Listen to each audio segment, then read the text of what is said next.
everyone. Thank you so much for tuning in to us today. We're going to discuss, well, let's think about this. Summertime. Here we are.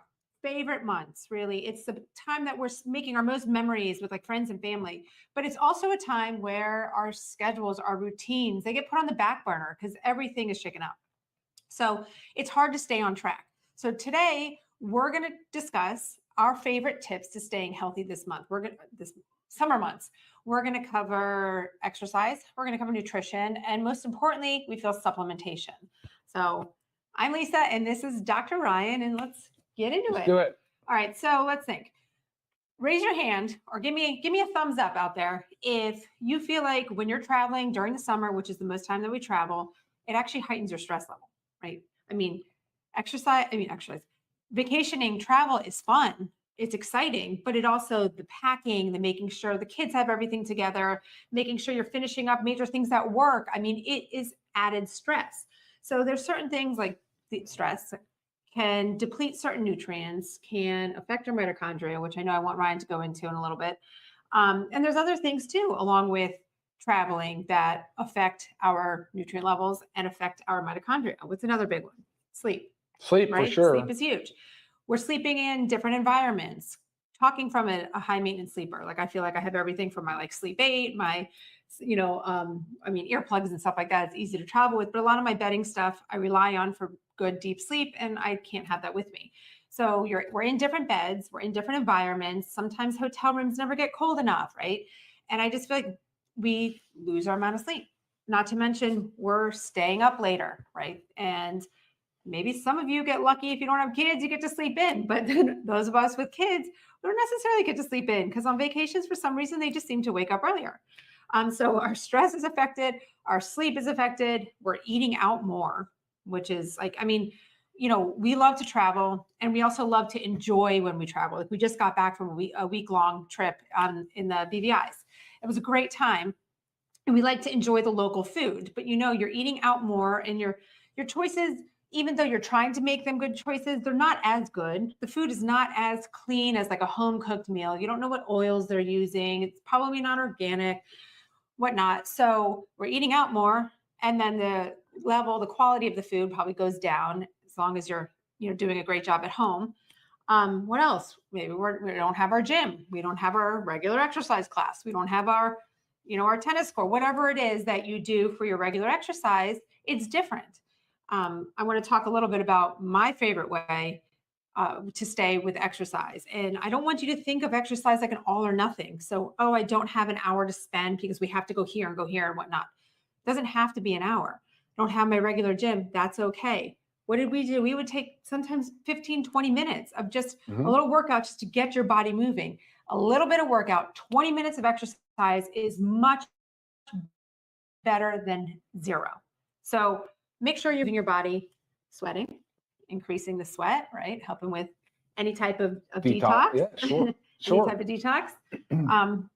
All right, what else? So yeah, you covered a lot of really helpful, relatable information in that intro. It was great. I would say that on vacation, and for the most part, we're in an environment that we're really trying to decompress, right? We're trying to relax, but that means we're indulging in things. We're sitting out in the sun, we're laying on the beach, we're hiking, whatever it is we're doing, we're exposing ourselves.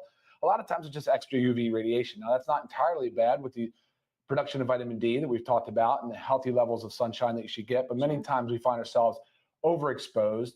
Another one that comes to mind is a lot of alcohol, and that in itself is an irritant, and it can certainly dehydrate us further. It can do a lot of things. It can create a lot of free radicals in the same way with the sunshine, and the same thing. Alcohol can cause free radicals. Lack of restorative sleep can cause free radicals, and these are just added kind of stress mechanisms to the body that most of the time at home when we generate free radicals, just in energy metabolism, we neutralize it naturally. And like Lisa said, we're at home, we're cooking our foods, we're using our supplements, we're getting our sleep, all is kind of well, right? But if you're not doing enough to neutralize those things while you're on vacation, you're going to come home and feel like you just got washed ashore, right? Or you know what I mean? You're just not going to feel yourself. It'll take a few days. It's going to essentially feel like a hangover of some sort, So Look, and it's not just vacation or anything like that. It can be just a summer routine, you know, for the homes that have kids, and if you're on break or for whatever reason, you know, sometimes people just in the summer really like to get out and mix up their routine. Right. Which is healthy. It really is. So that's why during these summer months and during when our routine is offset, we need to make sure we are staying on top of several things. And like I said about the exercise, just move your body. So 20 minutes is better than 0 minutes. When it comes to eating out, just always focus on whatever you're going to eat. Make sure there's protein involved. That's really what a goal is of mine, is like, I'm not just going to have some chips, right? I'm going to make sure there's some kind of protein or even like a healthy fat. So maybe chips and a little bit of guacamole, but always center things around like a health aspect. When it comes to, I mean, sleep, do the best you can to stick to your routine. But again, we understand it's vacation. We do the same thing. You know, again, it's healthy to mix it up. And what Ryan was referring to about like when you come back from vacation, you feel like it's like you have that vacation hangover. That's what we always talk about. I'm sure you guys have said it, that you need a vacation after vacation, right? You need that vacation day, that buffer day. We like to maybe come back on a Saturday so you have Sunday to kind of recover, recoup, get back on your routine.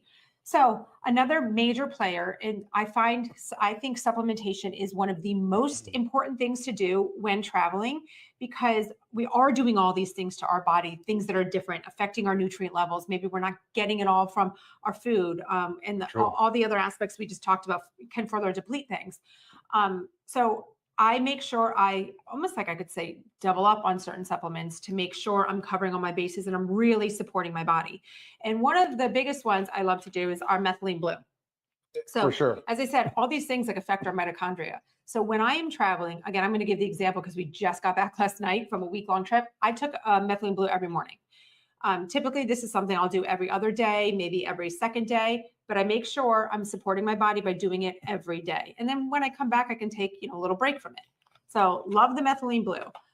When it comes to like working with the inflammation that we're causing ourselves, I love to increase my factor 4. So instead of taking the 2, take 4 or 6 during that period of travel. And let's think, I always are essential aminos, building blocks of protein. Again, we're not having our regular workouts. Sometimes, like when we travel, sometimes it's just body weight stuff. I'm not having my regular strength training. So I fear like the losing muscle, which, can happen easily. So I always make sure I double up on my essential aminos to make sure I'm preserving the muscle mass that I worked so hard for. Very important. And then when Ryan was talking about like the free radicals and really need to support ourselves with the antioxidants. Yep, I mean, there it is. I double up on these 100% every time I travel. Maybe dose of each in the morning, dose of each in the afternoon. Super greens can help with the detox. I mean, wonderful, wonderful stuff. And of course, always staying on top of like your regular essentials, right? Making sure you're getting your multivitamins in, making sure you're getting your D and your magnesium. All of these things really help support your body when you're putting it through a little bit of, just call it healthy stress, because, travel is healthy. So those are just some of our tips that, we like to use when we travel and staying healthy. Let's see, any questions? Just awesome comments. Just a lot of very, very relatable commentary coming in. And another thing I also use is our protein powder. So we just. Yeah, I'm surprised you didn't bring that one up, because I mean, I this time I doubled up on the container of our vanilla protein. So I dumped as much I could in that container, and I made sure I started my every morning off with a scoop of it. Even if you don't have a blender, it doesn't matter. Now I know, like I started off, I've got that 20 grams of high quality protein to start my day. And I also feel like having, protein is hard to get on vacation, or hard to get the amount that we really should be eating. So yeah, sure. Every little bit helps, guys. And again, you're doing all this stuff to your body. It's okay. You want to enjoy your vacation. You've earned it, but you really need to support your body in the process. Don't think of a vacation as everything goes out the door. Think of it a little bit as I like the 80-20 rule, but maybe on vacation we're a little more skewed to close to a 50-50. But so you've really got to support your body. And again, supplementation is the most important thing to do when traveling. So don't leave those supplements home. Figure out a way to bring them. I mean, I sort my pills in our pill containers. I'll even use little baggies or little small Tupperware containers to dump our servings of our powders that we want.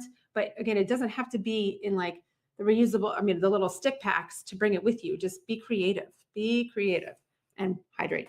Oh yeah, I was gonna say, yeah, hydration is real important, of Yeah. course. Yeah, Yeah. you definitely need to be doing that. Yeah. I know there's some other things too that we could probably even mention a couple of the ones that some like may not make it with us, but I know coffee was always on board for me. Yeah. But like creatine HMB didn't make it on this past trip with us. Right. I mean, again, we were small travel. Small travel, We limited were on living on a space. small Yeah. boat. We didn't really have much that we could do. So there's certain things that I was prioritizing over others. Right. Yeah. But I we mean, probably could have scooped it and made it and mixed it into Right. it, The like more- like our aminos or something. sure. I mean, the more you could bring, The better. the better. The better. Yeah. Yeah. So that's awesome. They said good job. Yeah. That's So again, our tips to staying healthier this summer. So enjoy your time, but don't let the whole routine go out the door. Got to have a little bit of balance and bring your supplements with you. It is so crucial to staying on top of your health while you travel. sounds good to Good me, stuff. guys. Awesome. All right, guys, make sure you follow us along if you don't already, and that way you don't miss any of these other lives, and you can go ahead in our YouTube channel and watch previous ones. So it's all very educational. Thanks, guys. All right. See y'all next time. Bye. Bye now.